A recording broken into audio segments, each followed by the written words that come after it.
Hey, good morning, everybody, and welcome to today's daily Videodevo. Rene here, and today I am in the oldest cemetery in Santa Cruz. This is Evergreen, tucked over behind Costco. Why am I in a cemetery, in a graveyard?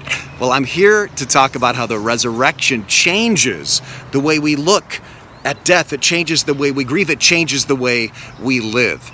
We talked about three things this last weekend regarding the resurrection. Number one, believe it happened.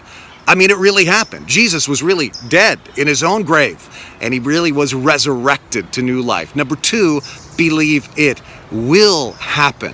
If you place your trust in him, God, as a free gift, is going to resurrect you too, both physically and spiritually. You'll be reunited with lost loved ones, and God is going to resurrect the whole planet. He's going to restore heaven and earth, resurrect it all of creation. Believe it happened.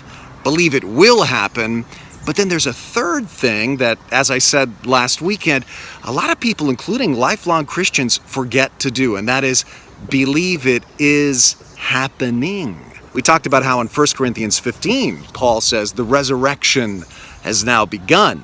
And here's some other great verses about how the resurrection is happening. Colossians 3:1 says, "Since then you have been raised with Christ." Not just you will be, you have been raised with Christ. Set your hearts on things above. There's another great verse in Ephesians chapter 1, starting in verse 18. Listen to this one. The Apostle Paul says, "I pray that the eyes of your heart may be enlightened, in order that you might know God's incomparably great power for us who believe. That power," listen to this, "is the same as the mighty power he exerted when he raised Christ from the dead." In other words, the exact same world-shaking power that transformed the dead cells in the crucified body of Jesus Christ into a first-of-its-kind, resurrected, immortal body. That same power is at work in you right now. And that means you can change. It means you can rise above your destructive habits. It means you can rise above devastating wounds from your past. It means you can rise out of the ashes of your own regret and shame over past sins.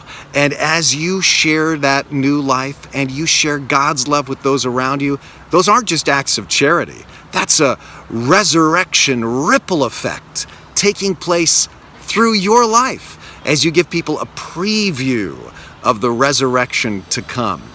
That paradigm changes everything. When you believe, when you choose to believe that it happened, that it will happen, and that it is happening, the resurrection changes everything. Think about that, and I know you're going to have a great day and a great week. God bless.